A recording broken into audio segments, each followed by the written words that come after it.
والعاقبة للمتقين والصلاة والسلام على سيدنا مولانا محمد أكرم الأولين والآخرين وعلى آله وأصحابه وأزواجه وذرياته أجمعين وعلينا معهم يا أرحم الراحمين.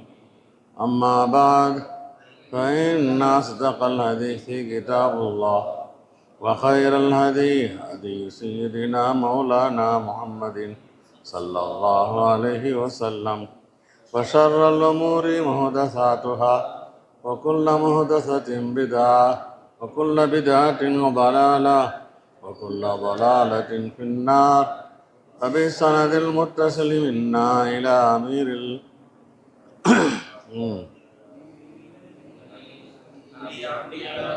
محمد بن إسماعيل بن إبراهيم بن المغيرة بن البردزبة الجافي البخاري رحمه الله تعالى ونفعنا بعلومه آمين.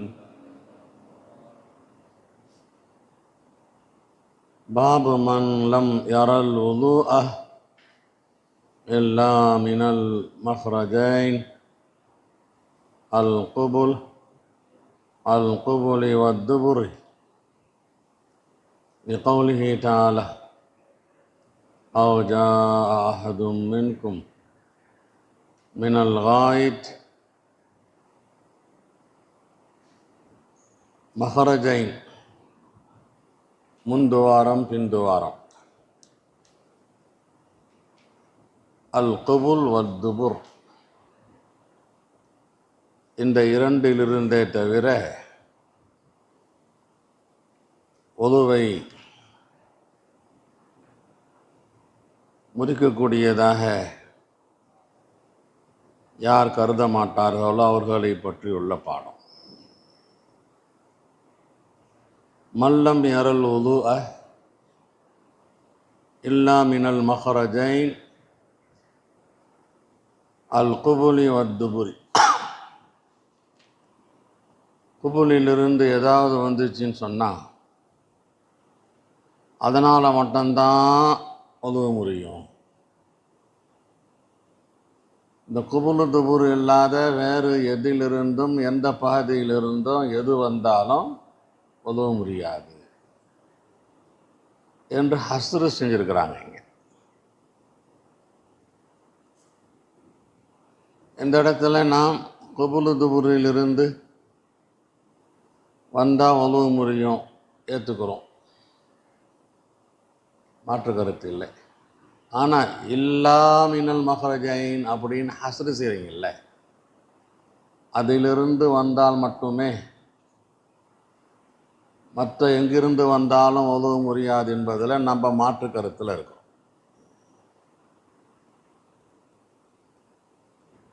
இப்போது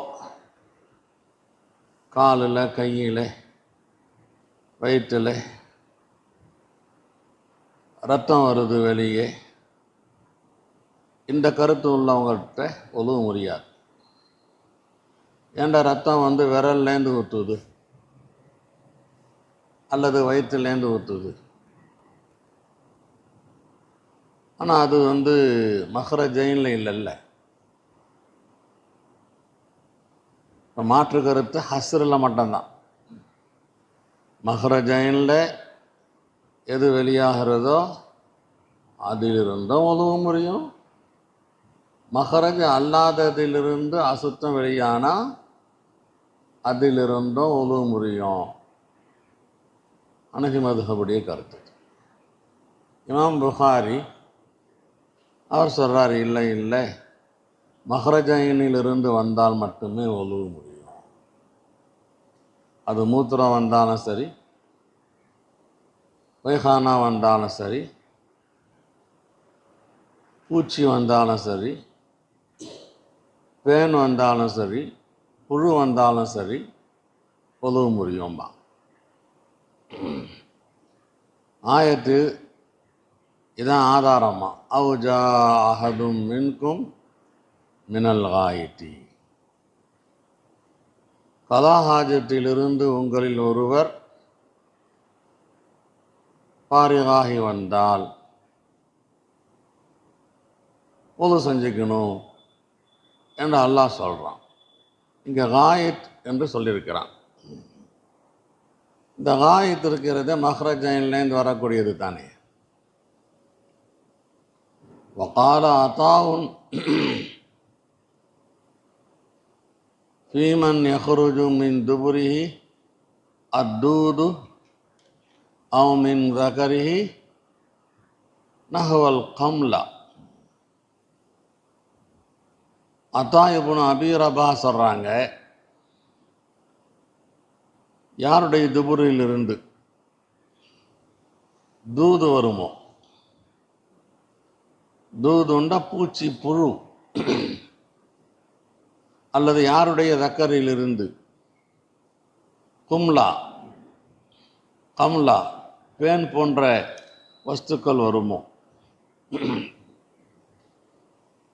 அவங்கள்ட்டையும் உதவ முடியும்.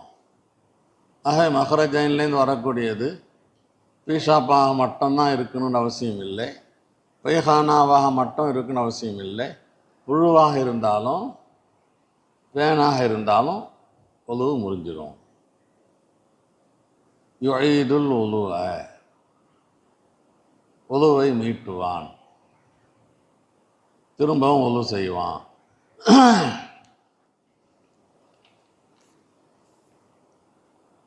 வகால ஜாபிர் இப்னு அப்துல்லாஹ் இதா லஹிக ஃபி ஸலாஹ் ஆத ஸலாஹ் வலம் யுஇதுல் உலுஅ. இமாம் புகாரி தனக்கு ஆதரவாக பல பெரிய மனிதர்களுடைய பாயிண்ட்டுகளை எடுத்து சொல்லுவாங்க. எப்போதுமே வளமை அதானே.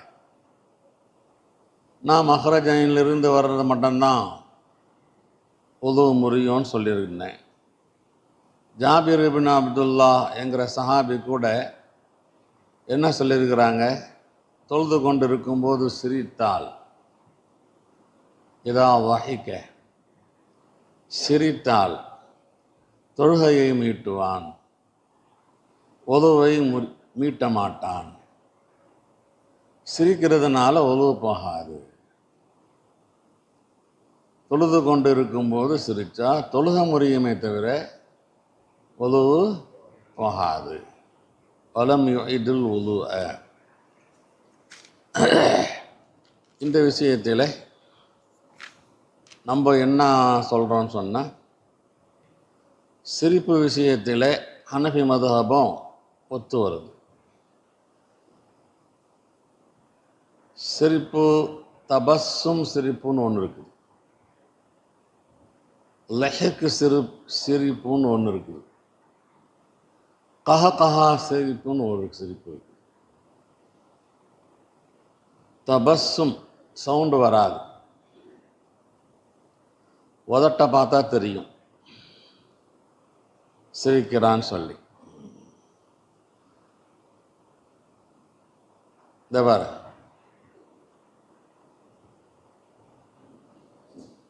தான் தபஸ்ஸும்.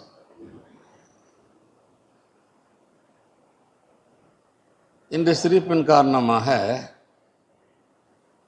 தொழுகை கூட முடியாது. தொழுது கொண்டு இருக்கிற, தக்பீர் கட்டி ஓதிக்கிட்டு இருக்கிற, தபஸ்ஸும் ஒரு புன் சிரிப்பு ஏற்பட்டுச்சு, உதுவும் முடியாது, தொழுகையும் முடியாது. லஹக் ஒரு சத்தம் தனக்கு காதில் விழும் அப்படிங்கிற, ஆனால் பக்கத்தில் உள்ளவங்களுக்கு காதில் விழுவாது. இதுதான் லஹக். சவுண்டு வந்து சிரித்து அந்த சவுண்டு தனக்கு மட்டும் காதில் விழுவுது, அக்கம் பக்கத்தில் உள்ளவங்களுக்கு காதில் விழுவலைன்னு சொன்னால் தொழுகா பாத்து, உதுவு இருக்கும். உதுவு இருக்கும். இந்த அளவுக்கு நம்ம ஒத்து வரோம் அந்த கருத்தோட, இமாம் புகாரியுடைய கருத்தோட. மூணாவது ஒரு சிரிப்பு இருக்கு, கஹ்கஹா, சத்தம் போட்டு சிரிக்கிறது. இவன் சிரிக்கிறது மற்றவங்களுக்கெல்லாம் காதல விழுவும். இந்த கஹா வெடிச்சிருப்புன்னு சொல்லுவாங்க தமிழில். சவுண்டு போட்டு சிரித்தா தொழுது கொண்டு இருக்கும்போது தொழுகையும் பாட்டில், உதவும் பாட்டில்.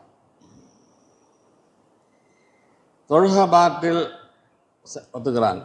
உதவு பாட்டில் நம்ம சொல்கிறோமே, அதில் நம்மோட ஒத்து வரதில்லை. ஏங்க சிரிக்கிறது என்ன அசுத்தமா? சிரிக்கிறதின் காரணமாக ஏன் உதவு பாட்டிலுங்கிறீங்க? வெடிச்சிரிப்பில் மாற்று கருத்து உடையவங்களாக இருக்கும்.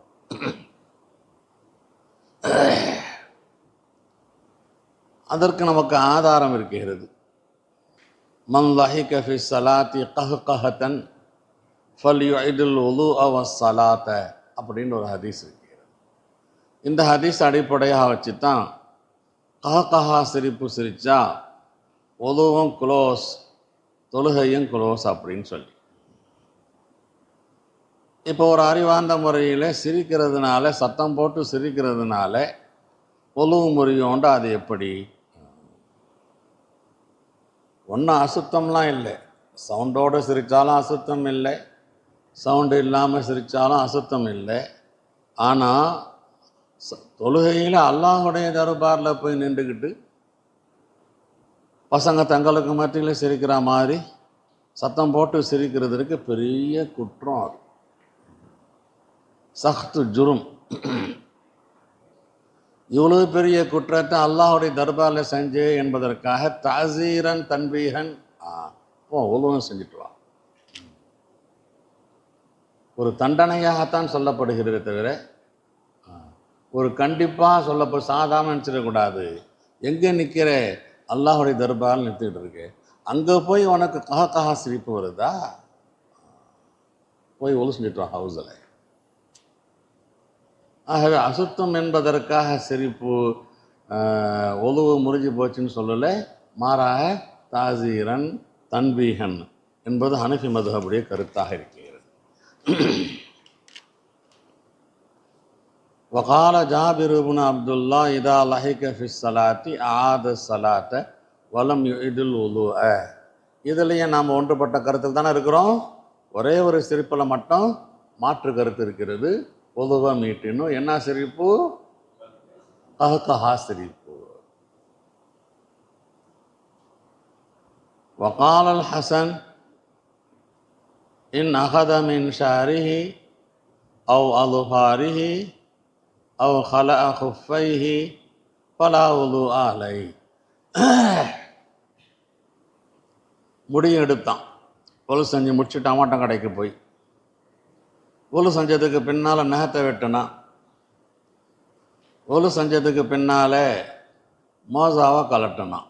மலா ஒலு ஆலை, பழைய ஒலுவே போதும், புதுசாக ஒலு செய்யணும் அவசியம் இல்லை. முடியை வெட்டுறதுனாலையோ நகத்தை வெட்டுறதுனாலையோ ஒலு என்ன செய்யாது? முறியாது. வகால் அபூ ஹுரைரா. இப்போ இமாம் புகாரி இவ்வளோ விஷயங்களை தனக்கு பாயிண்டாக பக்கபலமாக சொல்லிட்டு இருக்கிறாங்க. எந்த மதுஹபில் இருக்கிறாங்க? மஹரஜைனிலிருந்து வந்தால் மட்டுமே வுது முறியும். இதெல்லாம் கைர மஹரஜைனில் நடக்கிற விஷயம். எனவே வுது முறையில் பாருங்கள், வுது முறையில் பாருங்கள், வுது முறையில் பாருங்கன்றாங்க. இன்னும் சொல்கிறாங்க, வகால் அபூ ஹுரைரா லா வுதுஅ இல்லா மின் ஹதஸின். ஹதஸ் ஏற்பட்டால் தவிர வுது இல்லைன்ட்டாங்க. ஹதஸ் ஏற்பட்டால் தவிர வுது இல்லைன்ட்டாங்க. ஹதஸ் எங்கிருந்து ஏற்படும்? மஹ்ரஜைனிலிருந்து தான் ஏற்படும். இதுவும் எனக்கு ஆதாரம். வயுதுகரு அன் ஜாபிரின். ஜாபிரிடமிருந்து ரிவாய செய்யப்படுகிறது ஒரு சஹாபி. அண்ணன் நபிய ஸல்லல்லாஹு அலைஹி வஸல்லம் கான ஃபீ கஸ்வத்தி தாத்திர் ரிகா. தாத்திர் ரிகா யுத்தத்துக்கு பேர். அந்த யுத்தத்தில் இருந்தாங்க. ருமிய ரஜுலுன் பி சஹ்மின். ஒரு மனிதரை பார்த்து அம்பு எறியப்பட்டது. ருமிய ரஜுலுன் பிசஹமின், பாதுகாப்புக்கு வச்சுருந்தாங்க இரவு நேரங்களில். எல்லா சஹாபாக்களும் தூங்கிட்டு இருக்கும்போது நீங்கள் 2 பேரும், அதில் ஒரு சஹாபி இரவு நேரத்தில் பாதுகாப்புக்கு இருந்தார். இது இன்னொரு சஹாபி தொழுது கொண்டு இருந்தார். தொழுது கொண்டு இருக்கும்போது முழிச்சுக்கிட்டு தான் இருக்க முடியும். இப்போ ருமிய ரஜுலுன் பி சஹமின் நஸஃபஹுத்தமு, அம்பு பாஞ்ச உடனே ரத்த கசிவு ஏற்பட்டுச்சு, ரத்தம் ஊத்துது. நஸஃபஹுத்தமு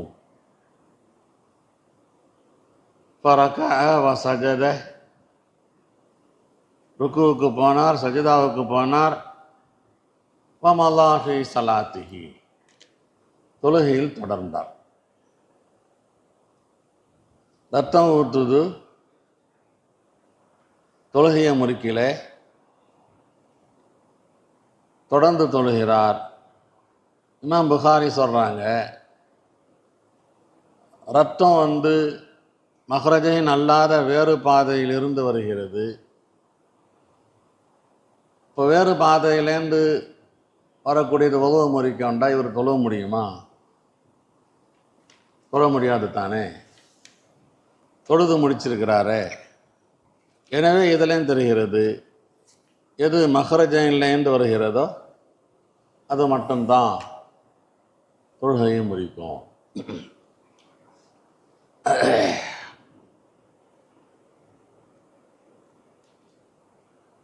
இந்த யுத்தத்தில்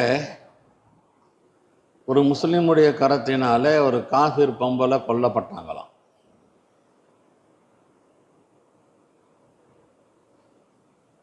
அந்த காஃபிர் அந்த பெண்ணுக்கு சொந்தக்காரனான ஒருத்தவன் சத்தியம் செஞ்சான்,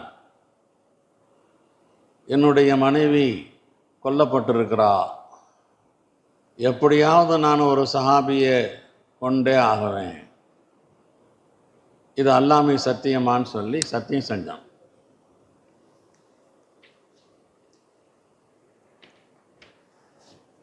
இந்த மாதிரி காலகட்டத்தில் தான் இரவு நேரத்தில் பாதுகாப்புக்காக அம்மார் இப்னு யாசிர் என்கிற முஹாஜிரி சஹாபியையும் அன்சாரி அப்பாத் இப்னு பஷீர் என்கிற சஹாபியையும் காவலுக்கு வைக்கிறாங்க. இவர்கள் இருவரும் ஒரு மலை உச்சியிலே ஒரு பாறையில் ஏறி பாதுகாப்புக்காக இருக்கும்போது தங்களுக்கு மத்தியிலே ஒரு ஆலோசனை செஞ்சு, நீ பாதி ராத்திரி தூங்கு, நான் பாதி ராத்திரி தூங்குறேன், நீ பாதி ராத்திரி தூங்கும்போது நான் தொழுது கொண்டிருக்கிறேன் என்கிற மாதிரி அம்மார் இப்னு யாசிர் தூங்கிட்டாங்க. அவருடைய நேரத்தில் அப்பாத் இப்னு யாசிர் நீயத்து கட்டி தொழுகைக்காக நின்று விட்டார். இந்த நேரத்தில் தான் அந்த காஃபிர் என்ன செஞ்சான், தன்னுடைய மனைவியினுடைய அந்த சத்தியத்தை நிறைவேற்றுவதற்காக அம்பு எஞ்சான். அந்த அம்பு எய்து அப்படியே ரத்தம் ஊற்றிக்கிட்டே இருக்குது. தொழுது கொண்டே இருக்கிறாங்க, அம்பை பிடுங்கி தூக்கி எறிகிறாங்க, தொழுகையில் தொடர்னாங்க. 3 தடவை அம்பு எறிஞ்சான். இருந்தால் கூட அவர்கள் தொழுகையை விடவே இல்லை. தொழுகையெல்லாம் முடிச்சுட்டு கடைசியில் தான் அம்மார் இப்னு யாசிரை போய் எழுப்புறாங்க. எழுப்பினவுடனே ரத்தம் கரையாக இருக்குது, ரத்தம் ஓடிட்டு இருக்குது, கையில் ரத்தம், அங்கே ரத்தம், இங்கே ரத்தம்.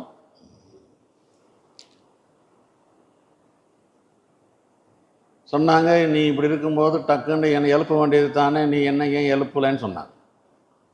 நான் சூரத்துல் காஃப் ஓதிக்கிட்டு இருந்தேன், இதை ஓதி முடிச்சுன்னு சொல்லி உன்னை எழுப்புறதுக்கு எனக்கு மனசு வரலன்ட்டான். இதுதான் அசல் சம்பவம்.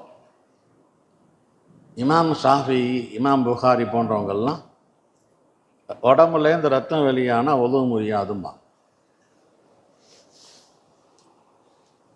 நம்முடைய மதுஹபில் ரத்தம் வெளியானால் உதவு முறிஞ்சிடும், எந்த பாதையிலேருந்து வெளியானாலும். இதோ பாருங்க, இந்த சஹாபிக்கு ரத்தம் ஓடிக்கிட்டு இருக்குது, தொழுதுகிட்டு இருக்கிறாரு, இது தங்களுக்கு ஆதாரம். இது ஹனஃபி மதுஹபுடைய கருத்துக்கு எதிராக இருக்கிறது. இதுக்கு என்ன சொல்கிறாங்க, ரத்தம் அசுத்தம் என்பது எல்லாரும் ஒன்றுபட்ட கருத்தில் இருக்கிறாங்க. ரத்தம் வெளியானா ஒழு முறியுமா முறியாதா என்பதில் தான் பிரச்சனை. ரத்தம் ஒரு அசுத்தம், மூத்திரம் அசுத்தம், ரத்தம் அசுத்தம், எல்லா இமாம்களும் ஒன்றுபட்டிருக்கிறாங்க. தொழுது கொண்டு இருக்கும்போது ஆடை சுத்தமாக இருக்கணும், இடம் சுத்தமாக இருக்கணும், இதெல்லாம் முக்கியமான ஷர்த். அவருக்கு ரத்தம் வெளியாக இருக்கிறது, ரத்தம் வெளியானதின் காரணமாக ஒழு முறியிலேங்கிறீங்க, ஒத்துக்குவோம், இருக்கட்டும். அந்த ரத்தம் வெளியாகி ஆடையில் பட்டிருக்கா இல்லையா? அந்த ரத்தம் வெளியாகி அந்த இடத்துல பட்டிருக்குமா இல்லையா? அப்போ அசுத்தமான ஆடையோட தொழுவலான்னு சொல்கிறீங்களோ? ரத்தம் அசுத்தங்கிறத நீங்கள் ஒத்துக்கிறீங்க, இந்த அசுத்தமான ரத்தம் அவங்களுடைய ஆடையில் பட்டிருக்கும். அப்போ அந்த நேரத்தில் அவர் தொழுதுகிட்டு இருக்கிறார். என்ன காரணம் சொன்னால், ஆரம்ப கட்டம் அந்த சஹாபிக்கு மசாலா தெரியல,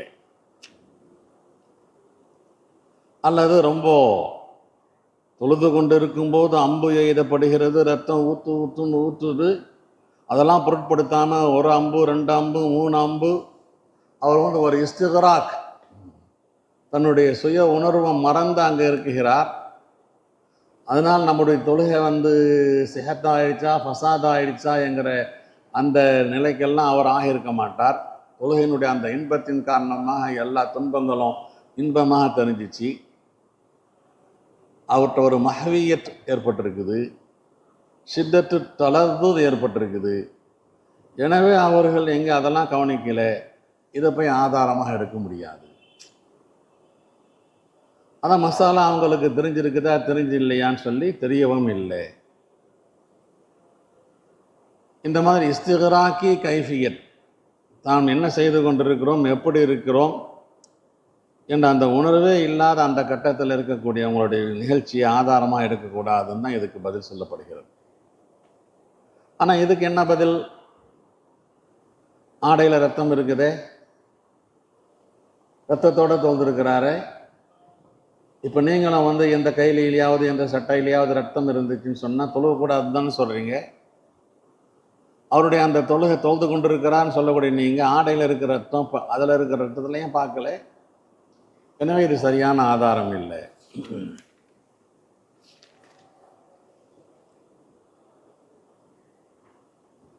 வகால் அல் ஹசன், அடுத்து ஹசன் சொல்கிறார்கள்,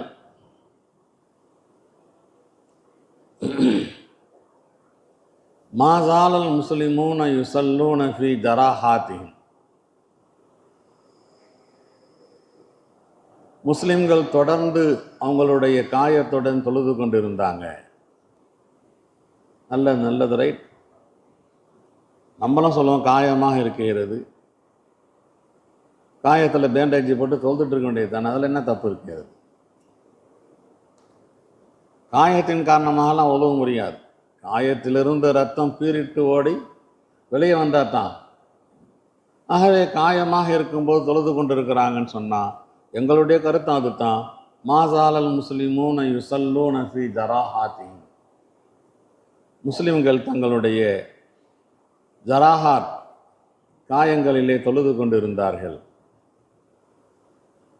வகால தாவூசுன் முஹம்மது புன் அலியின் வ அத்தாவுன் அஹ்லுல் ஹிசாத், இந்த பெரிய மனிதர்களெல்லாம் சொல்கிறாங்க, லைஸ ஃபித் தமி உதுவுன், லைஸ ஃபித் தமி உதுவுன், இரத்தத்திலே உது இல்லை, இரத்தத்திலே உது இல்லை. இரத்தம் வழிந்தோடும் இரத்தமாக இருந்தால் உது இருக்குகிறது, வழிந்தோடும் இரத்தமாக இல்லைண்டா அதே இடத்திலேயே இருக்குகிறது.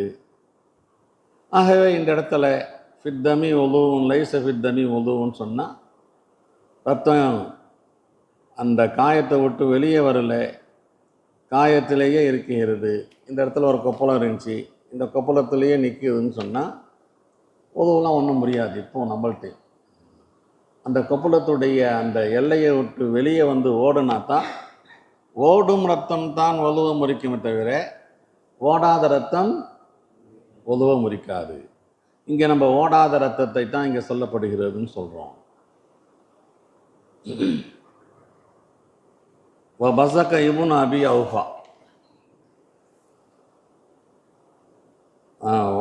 அசர இப்னு உமர் பஸ்ரத்தன். அப்துல்லாஹ் இப்னு உமர் அவர்கள் ஒரு கொப்புளத்தை பிழிந்தார்கள். ஹரஜ மின்ஹா தமுன், அதிலிருந்து ரத்தம் வெளியானது. பலம் எத்தவல்ல ஒழு செய்யல. இங்கே ஒரு கொப்பளம் இருக்குது, இப்படி பிசுக்கினேன், பிசுக்குன்னா ரத்தம் நனைஞ்சிருச்சு, வெளியே வந்துச்சு, ஒழுவ முடியாது. மட்டும் ஒழுவ முடியாது. தானாக உடைந்து அது செதறி போச்சுன்னு சொன்னால் ஒழுவ முடியும், ஓடிச்சின்னு சொன்னோம். ஆகவே இப்படி இருக்கலாம். அவங்க உடம்புல இருக்கக்கூடிய ஒரு கொப்பளத்தை உடச்சி விட்டுருப்பாங்க, ரத்தம் வந்து வெளியே வந்திருக்கும். வெளியே வந்தது அப்படியே இருந்திருக்கலாம். பலம் எத்தவல்லா வபஸக இப்னு அபி அவுஃபா தமன். இப்னு அபி அவுஃபா துப்புனாங்க, வெறும் எச்சியாக இருந்துச்சு. இது ரத்தமாக இருந்துச்சு, சக்க சவேன்னு இருக்கு. அவங்க எச்சி பூரா சக்க சவேன்னு இருந்துச்சு. பமலாஃபி சலாத்தி, தொழுதுகிட்டே இருக்கிறாங்க. அப்துல்லாஹ் இப்னு அபி அவுஃபா ரத்தத்தை துப்புறாங்க, தொழுது கொண்டு இருக்கிறாங்க. ஆகவே வாயிலிருந்து வெளியாகக்கூடிய ரத்தம் அது வயிற்றிலிருந்து வெளியாகக்கூடிய ரத்தமாக இருந்தால் அது உதவ முறிக்காது. பல்லிலிருந்து வெளியாகக்கூடிய ரத்தமாக இருந்தால் அல்லது எஹரிலிருந்து வெளியாகக்கூடிய ரத்தமாக இருந்தால், ரத்தம் அதிகமாக எச்சு அதிகமானு பார்த்து, ரத்தம் அதிகம்டா உதவு முறிச்சிடும், எச்சு அதிகம்னு சொன்னால் உதவு முறிக்காது. எனவே இங்கே நம்ம சொல்கிறோம், ரத்தம் என்று பொதுவாக இருக்கிறது. வயிற்றின் பகுதியிலிருந்து வெளியாகக்கூடிய ரத்தமாக இருந்திருந்தால் என்ன செய்யாது, உதவு முறிச்சிருக்காது. இப்போ நாங்கள் என்ன செய்யாது, உதவு முறிக்காது.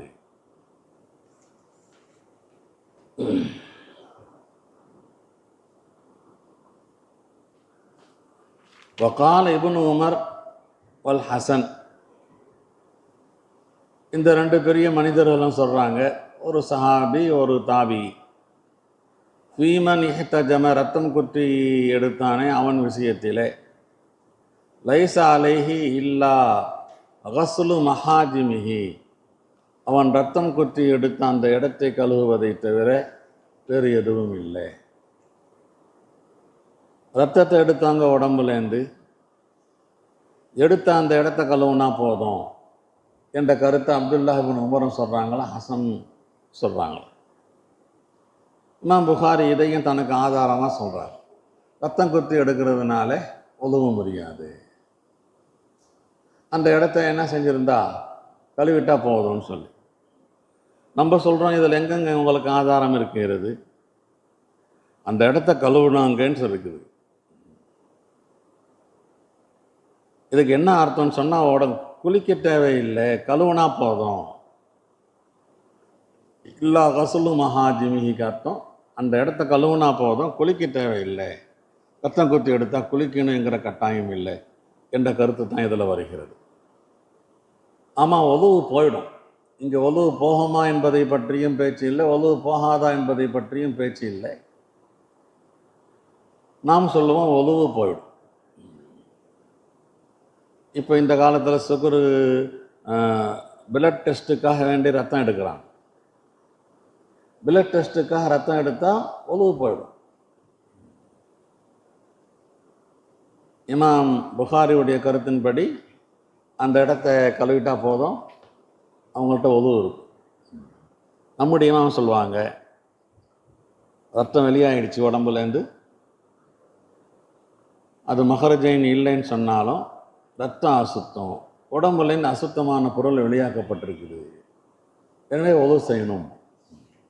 ரத்தம் டெஸ்ட் யாரெல்லாம் கொடுக்குறீங்களோ அவங்கெல்லாம் கட்டாயமாக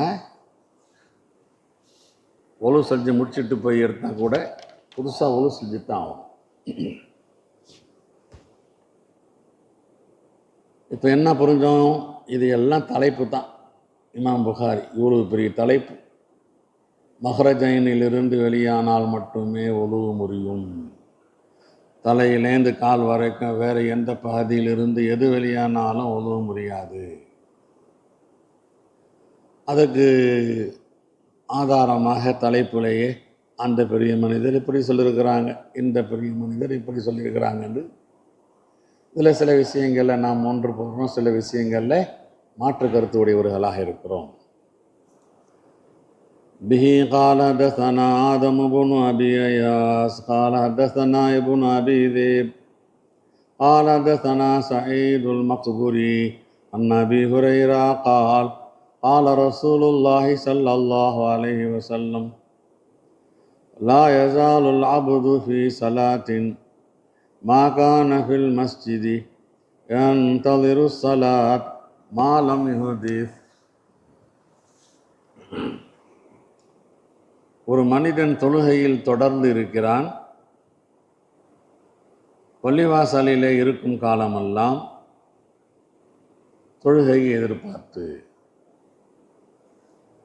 மாலம் யுஹதிஸ், அவனுக்கு ஹதஸ் ஏற்படாத வரை. மாலம் யுஹதிஸ், ஒதுவோடு இருக்கின்ற வரை. 1:20 தொழுகை, 1:10 போனேன், 10 நிமிஷம் பாக்கியாக இருக்குது, ஒதுவோடு இருக்கிறேன்னு சொன்னால் நீ தொழுது கொண்டிருக்கிறாய். 10 நிமிடமாக பள்ளிவாசலில் சும்மா நீ உட்காந்து கிடந்தாலும் தொழுது கொண்டிருக்கின்ற சவாபு கிடைக்கிறது. எனவே ஒன்றும் 10 நிமிஷம் இருக்குது, வேஸ்ட்டாக போய் எதுக்கு அங்கே உட்காரணும்? கரெக்டாக மணியை பார்த்து தொட்டுக்கிட்டு ஒழு செஞ்சு தக்பீர் தஹரீமாவில் போய் சேர்ந்துக்குவோம் என்று நம்மெல்லாம் நினைக்கிறோமே. இதெல்லாம் மாற்றும். இந்த ஹதீஸ் ஞாபகம் வரணும். நம்ம போய் தொழுகிறது வேற, தஸ்பீ செய்கிறது வேற, குரான் ஓதுறது வேற. ஒன்றுமே நீ செய்யலை, ஹவுஸில் ஒழு செஞ்சேன், போய் பள்ளிவாசலில் உக்காந்துட்டேன், எப்போ காமத் சொல்லுவாங்கன்னு சொல்லி அவ்வளோ நேரமாக 10 நிமிஷமா 20 நிமிஷமா? ரொம்ப சாலிகான பிள்ளை. 1 மணிக்கு தான் பாங்க சொல்லுவாங்க, 12:45 உள்ளே போயிட்டேன். 12:45 1:20 வரைக்கும் நீ தொழுது கொண்டு இருக்கிறாய் என்ற சவாப். எவ்வளோ பெரிய தயாளன் அல்லாஹ் ஜல்ல ஷானு தஆலா. என்னை வணங்குவதற்காக எதிர்பார்த்து கொண்டிருக்கிற உனக்கு அந்த நேரத்துக்கு நான் சவாபு தரேன், கூலி கொடுக்குறேன், அஜிர் கொடுக்குறேன்னு சொல்கிறேன். ஃபகால ரஜுலுன் ஆஜமியும், ஒரு அந்நிய மனிதர் கேட்டாராம். இப்படி அபூ ஹுரைரா நபி சொன்னாங்கன்னு சொன்னதை கேட்டுட்டு, மல் ஹதஸ் யா அபா ஹுரைரா, ஹதஸுங்கிறீங்களே, ஹதஸ் ஏற்படாத காலமெல்லாம் ஹதஸ் ஏற்படுகின்ற வரை ஹதஸ்ன்னா என்னான்னு கேட்டாரோ. அஸ்ஸவுத் யானி அவ்வர்த்தா, பின்துவாரத்திலிருந்து வரக்கூடிய சத்தம். சிம்பிளாக அவருக்கு புரியத்துக்காக சொன்னாங்க. பள்ளிவாசலில் உட்காந்து கிடக்கிறேன்,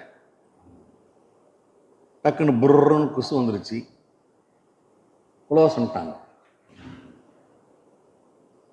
இப்போ அபூ ஹுரைராவுடைய இந்த ஹதீஸில் சத்தத்தோட குசு வந்தால் ஒழுகு போவோம். இப்போ மூத்திரம் வேஞ்சா ஒழுகு போவாதா? பொசுக்குன்னு குசு காட்டு பிரிஞ்சா ஒழுகு போவாதா? எல்லாம் போவோம். அவருக்கு புரிவதற்காக பள்ளிவாசலில் உட்காந்து யாராவது மூத்திரம் பெய்வாங்களா? பெய்ய மாட்டாங்க. ஆக அந்த இடத்துக்கு தகுந்த மாதிரி சொல்கிறாங்க. பள்ளிவாசலில் ஒருவருக்கு ஒழுகு போகணுன்னு உள் பள்ளிவாசலில் குசு வந்தால் மட்டும் தானே போவோம். அதை சொன்னாங்க. அஸ்ஸவுத் ஏனி அவ்வர்த்தா, பின்துவாரத்திலிருந்து வெளியாகும் ஒரு சத்தத்துக்கு பெயர். சுப்ஹானல்லாஹி பிஹம்திஹி சுப்ஹானக்கல்லாஹும்ம பிஹம்திக் அஷ்ஹது அன் லா இலாஹா இல்லா அன்த நஸ்தக்ஃபிருக வ நத்தூபு இலைக்.